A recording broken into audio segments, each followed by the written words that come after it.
Bonjour à tous, j'espère que vous allez bien. Je vous retrouve avec plaisir pour un nouvel épisode du podcast Entre deux mondes. Alors aujourd'hui, ce podcast, il va particulièrement bien porter son nom parce que nous allons aborder le thème passionnant et à la fois assez complexe des rêves.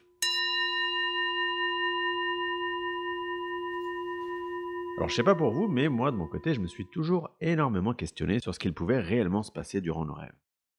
Vous savez, un peu comme si vous aviez ce savoir inconscient qu'il se passe en fait énormément de choses, mais que votre partie consciente, elle ne vous y autorise pas l'accès.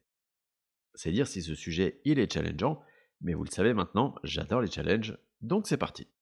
Alors pour bien appréhender ce sujet, je me suis référé à des livres qui m'ont inspiré, et en particulier un livre qui s'appelle Seth parle. Ce livre, il a la particularité de ne pas être tout jeune puisqu'il a été écrit dans les années 70 par une auteure décédée depuis qui s'appelle Jane Roberts. Et ce qui est intéressant dans ce livre qui est canalisé, c'est que, au-delà du fait qu'il aborde le sujet des rêves, il traite tout un tas d'autres sujets autour de l'âme, de la validité de l'âme, de l'éternité de l'âme, qui sont des sujets finalement hyper contemporains dans le sens où on parle encore beaucoup de tous ces thèmes actuellement. Alors, je tiens à préciser, et comme c'est le cas évidemment dans chaque épisode, que ce que je vous présente n'a pas une valeur scientifique dans le sens physiquement démontré, c'est ma compréhension du sujet acquise via mes lectures et mes séances d'hypnose transpersonnelle. Bref, la question est donc, que se passe-t-il réellement durant nos rêves?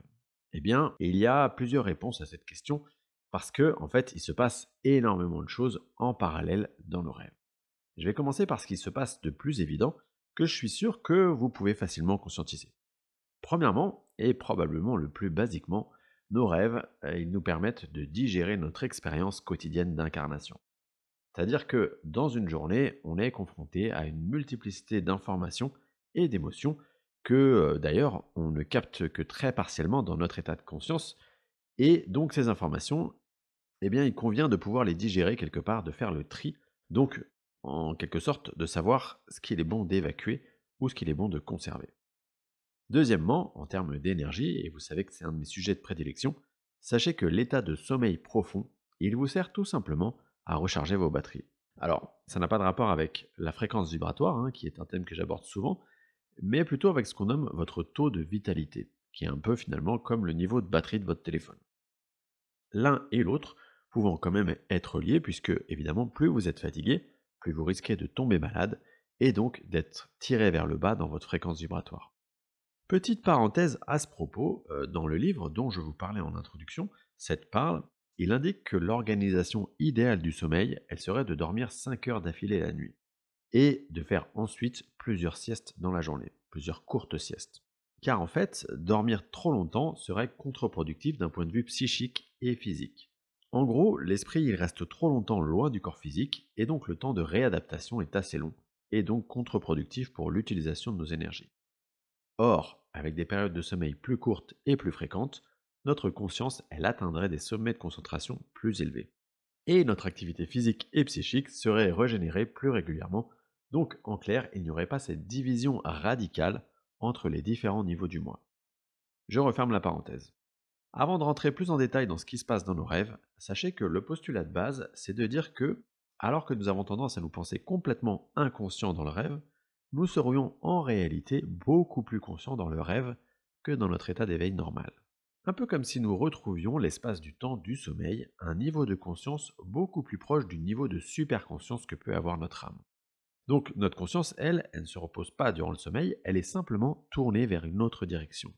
Dans le sommeil et dans le rêve, on plonge dans une dimension d'existence un peu identique à celle qu'on va connaître après notre mort. Une dimension finalement que, d'un certain point de vue, on n'a jamais cessé d'habiter, donc on ne cesse jamais d'habiter, mais dont notre être conscient, lui, ne se souvient pas. Il y a donc une partie de nous qui se souvient de tout ce qui se passe dans nos rêves. D'ailleurs, chose intéressante, du point de vue du moi qui rêve, c'est votre moi physique réveillé qui est le rêveur. Nous, on a finalement beaucoup de mal à admettre que notre être, il est en fait beaucoup plus conscient, beaucoup plus créatif, éveillé quand il dort. Et c'est bien logique parce que toute notre existence sur Terre, elle est faite pour qu'on se concentre sur notre être éveillé et sur les expériences qu'il a programmées. J'en reviens donc à ce qui se passe durant les rêves. Et donc, troisièmement, et c'est là donc où ça commence à être vraiment intéressant, le rêve, il vous sert à communiquer avec les autres êtres du moi. Si vous avez écouté mon épisode 13 sur le sujet de la transincarnation, ou mieux encore que vous avez lu le livre de Sylvain Didlot qui s'appelle Transincarnation, vous savez que vous avez choisi de vous incarner par paquet d'âmes, avec une interaction entre chaque morceau d'âme concerné. Point important, cette division en quelque sorte, elle est fractale, c'est-à-dire que chaque morceau de ce paquet, il est absolument complet. Pour mieux se le représenter, imaginons un exemple. Vous avez choisi de vous incarner en paquet de 8 morceaux d'âme qui vont chacun vivre une expérience dans leur espace-temps respectif. Vous allez donc vivre votre vie incarnée de votre côté, comme les 7 autres morceaux de votre âme, et les expériences de chaque morceau, elles vont venir influencer votre expérience dans votre incarnation. Ça revient à dire que parfois certaines capacités, elles vous viennent des apprentissages d'autres morceaux de vous.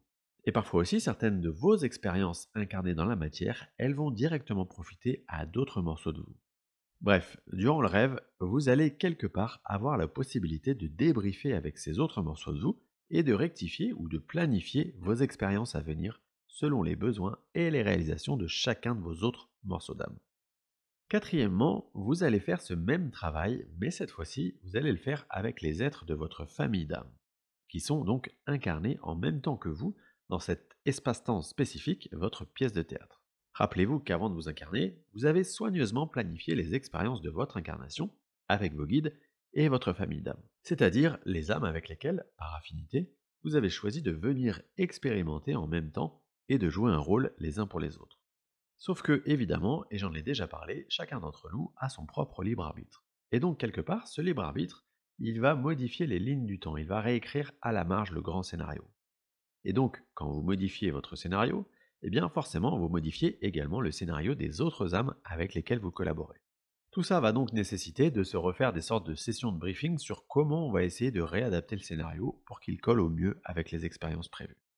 Évidemment, de la même manière que vous vous entretenez avec les êtres qui appartiennent à votre famille d'âmes, vous vous entretenez aussi directement avec vos guides, vous leur demandez des conseils, des orientations, bref, ils sont là en soutien. Et vous avez aussi la possibilité de communiquer avec vos défunts. En fait, pour se le représenter, ça n'est ni plus ni moins que de revenir très proche de l'état de conscience et des actions que vous avez quand vous êtes mort. Une question qu'on pourrait se poser au sujet des rêves, c'est pourquoi est-ce que nos rêves, ils n'ont la plupart du temps ni queue ni tête? En tout cas, pourquoi on en a ce souvenir? En fait, il faut comprendre que cet état de conscience que nous avons lorsque nous sommes endormis, de même manière que lorsque nous sommes morts, il est très difficile, voire quasiment impossible à appréhender du point de vue de notre cerveau incarné dans cette réalité limitée. C'est un peu comme si vous essayiez d'expliquer la physique quantique à un enfant de 5 ans. Parfois, cependant, certains rêves sont beaucoup plus lucides, et là, je vais vous parler de 2 types de rêves. Premièrement, certains vous présentent des options de lignes du temps possibles dans votre réalité. Un peu comme si on vous confrontait à un futur possible. Et là, l'idée, c'est qu'on vous envoie un message, soit un message d'avertissement, soit de rassurance, pour que vous vous mettiez en action afin que ce scénario il se réalise ou pas. Deuxièmement, les songes. Un songe, et vous en avez déjà peut-être entendu parler, c'est un rêve qui va vous laisser une empreinte particulière. Il est souvent l'occasion pour vos proches défunts de vous passer un message qu'ils veulent que votre partie consciente puisse intégrer. Donc clairement, vous allez vous réveiller et le souvenir de ce rêve, il va rester très très très longtemps gravé en vous, comme une sorte d'empreinte indélébile. Nos défunts, ils ont la possibilité de nous envoyer des signes au quotidien, évidemment, mais le truc, c'est que on n'y prête pas forcément attention. Donc, l'idée, c'est que, à travers les rêves, c'est beaucoup plus direct. Si, par exemple, vous avez perdu un proche et que vous interrogez sur comment ça se passe pour lui, alors il est probable qu'il vienne vous répondre en rêve. Le songe, ça peut être aussi une voix empruntée par votre guide pour vous transmettre des messages.